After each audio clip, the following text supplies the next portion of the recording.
Welcome back to part 3 of episode 23 of 4D. Def's Daily Dose of Dota, and today's Dose of Dota is Chinese Dota. I love Chinese Dota. I don't know if it's just the commitment to TI4 meta that made them so teamfight centric, but they seem to spend a lot of practice at it. They draft great drafts for team fighting, a lot of AoE damage, and I like to see the synergies between abilities that they would think of. What are they thinking is useful? Let's say you have a Naga Siren. Radiance Naga. Radiance Naga. It's 6.82C. What's better than that? It has great creep cutting, lane cutting abilities, but it's vulnerable before the 20-minute mark. We're at about the 30-minute mark in game,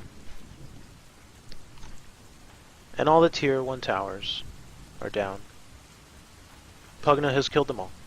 All the tier 2 towers are down, with the exception of one. 2 of the tier 3 towers are down.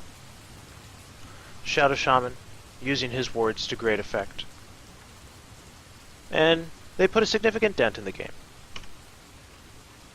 Sure, there is a Naga at the top, but you see the characters are competing quite well. Queen of Pain, still deadly, but Pugna, in at least one way, has the answer. That Nether Ward. Now that we're getting into these very teamfight-centric phases, the late game is going to be great against high mana ultimates. We see for Queen of Pain, 725 damage, 500 mana. There he is. 325 once he maxes that out. That'll significantly eat into their HP.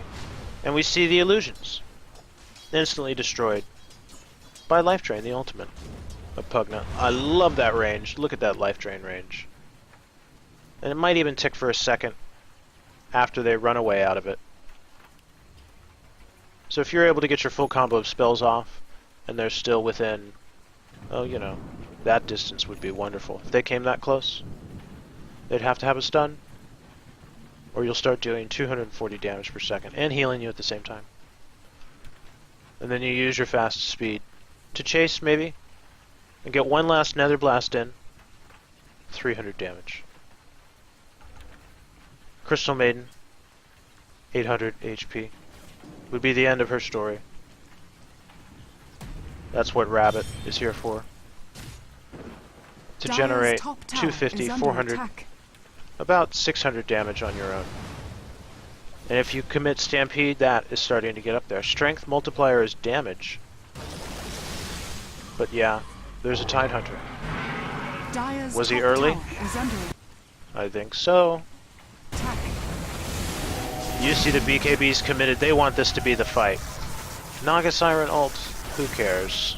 We can focus down these supports quite easily. We can even focus down Queen of Pain, who BKB'd herself. And did I mention Life Drain has an insane range? The Naga Siren is repelled. She has Heart of Tarrasque. She's not even damage based. She doesn't have a Lincoln's. She's HP regen, but the burst damage almost too much for her to handle. And the second lane of Rax falls. Radiant's bottom barracks has fallen. Ultimate used not to much use there, as we saw that Queen of Pain. But it's a 40-second cooldown. It will be up before the next fight. But they still lost Rax and one of their supports. Though AA does have the Aghanim Scepter at the 30-minute mark. Only 21 last hits. Mu has stayed not as competitive on last hits, but once we see the net worth, he's doing very well.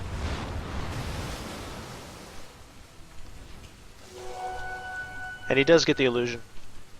320 move speed means you'll be able to keep up once you add a pair of boots in. Life Drain as an ultimate means your hero is adaptably suited to deal with this naga pushing? Sure.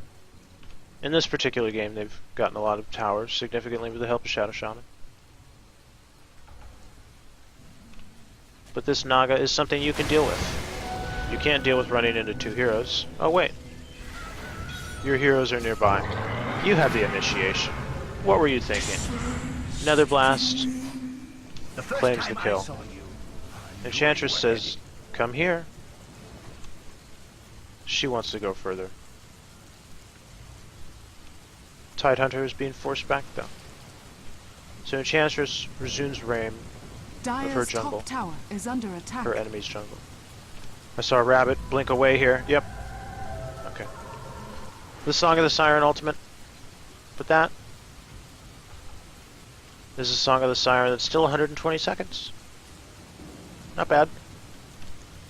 If that had happened a minute or two later, maybe she was 60-second cooldown, having hit level 16. A lot of 40 damage, a lot of 20 damage blocks. Tidehunter starts to push out his lane. And Queen of Pain, a little ambitious here, chasing Razor. Clever. Blinking behind, and teleporting, but the supports have gear this game. A Blink Dagger on the Shadow Shaman, a 4-staff. And sometimes you think, oh, that's a roaming support coming up, Pugna? No, that's a mid lane that's very farmed. He's starting to work on a point booster. The BKB down to 8 seconds, and he's gotten a lot of mileage out of it.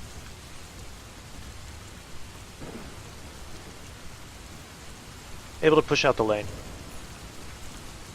And at the 33-minute mark, he completes his Aghanim Scepter. Stampede throws him back to base.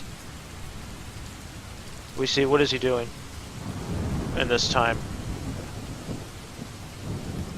he's preparing. The TPs are ready. He wants to get back into the action. Illusion.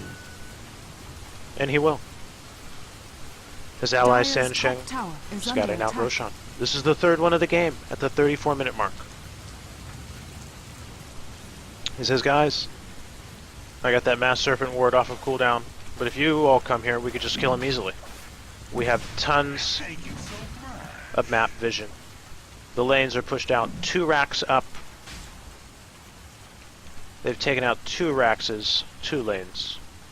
And sure, the Naga Siren's doing her rat. That Naga thing where she just pushes out the lanes and kills everything with radiance. Oh yeah, Siege Creep's still 100 HP. Or 100% HP. Serpent Wards are committed. And Pugna finally mosey-ons in. Roshan has fallen to the dire. And he will claim the cheese, you know, because Pugna's a really good hero. Good luck killing him twice. With low cooldown spells like Nether Blast. 5.5 seconds. Decrepify is only 6 seconds. Nether Ward's 35. But his life drain instant. You can work with those. You can disable to get away. You can still pump out damage. You can also heal yourself. Not a bad hero to put the Aegis on either.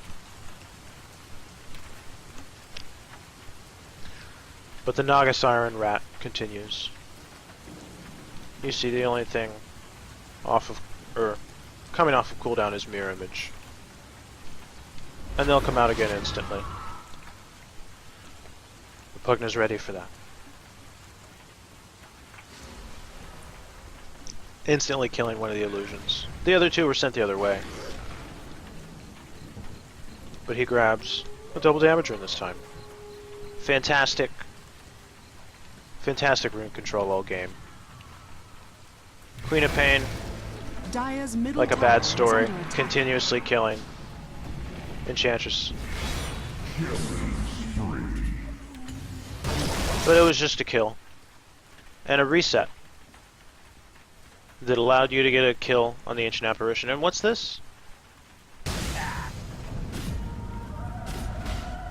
Well, it's the Naga Siren ult. The other equation of my name shall live on. the Naga Siren meta. You have to deal with the Radiance burn, but you have to deal with the team fight as well. Pugna caught a little out of position there. Would have loved to pursue there. But she'll focus instead on the lane. I don't know why you don't just life drain that. It is 175 damage. It's probably going to be the biggest thing here. Wants to be a little conservative. Only has one bottle charge left.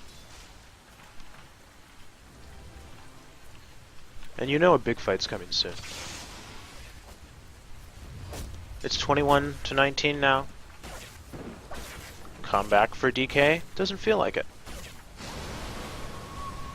Especially with Radiant's sonic top waves like tower that. is under attack. That hit on one, which is better than Radiant some ice structures blasts are I've seen. fortified. And it'll be off of cooldown Radiant's soon top as well. tower is under attack.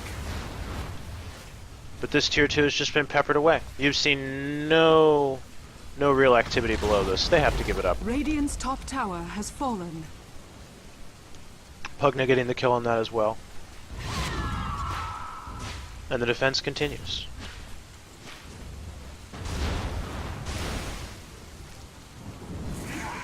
He's gushed. But he got Nether Ward down in a good position. And he can still siege away at this tower. Oh, that's why. That Naga was a... I love enchant. Yep. Another great addition. And here it is. Wait a second. Tidehunter has it on cooldown. He's not going to be able to Ravage. Because you guys have been fighting too fast. You have a Pugna that's been pushing the issue.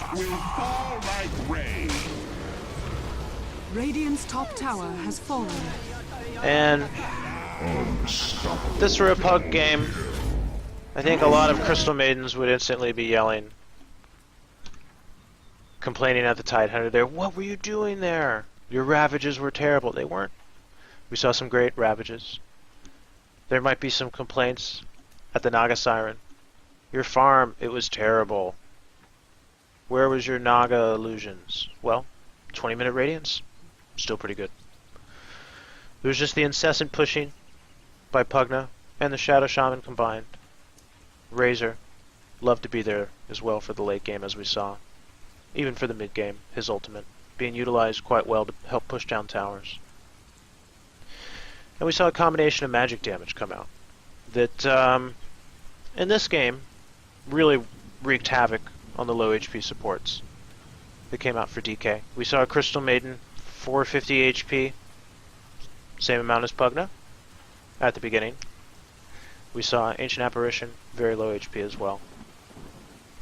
And those complaints that come out at the end of the game, I think instead the discussion should be on the Pugna. The last pick coming out. And knowing that there are some solutions to the Naga Siren Illusion Fest. Radiance Illusion Fest. As of 6.82c, that's just the meta. We cover it in another episode of the Daily, where the illusions dealing full damage for Radiance, long duration, fast speed, and they don't take a lot of damage. They don't deal a lot, but they don't take a lot. It means you can really just push out those lanes. First Departure Miracle, doing some excellent hiding inside the jungle with a Quelling Blade as late as 30 minutes and still putting it to use. That's another episode of the Daily, though. This has been the end of episode 23 of 4D, Def's Daily Dose of Dota. Let me know what you thought about the show. Feel free to leave a comment. You can find me on YouTube, my username, Def Broadcasting, DEF Broadcasting. Let me know what heroes you'd like me to cover in the future. My Twitter handle, which usually tweets out when I go live, is Def Broadcasting, DEF Broadcasting. What heroes you'd like me to cover in the future, what teams you'd like me to cover. If it's MVP Phoenix, I'm in. I have their pennant, and I just love seeing that counter go up. And after today's game, I'll probably pick up one for Newbee as well. From all of us here at Deficit Broadcasting, helping you raise your score. Until next time.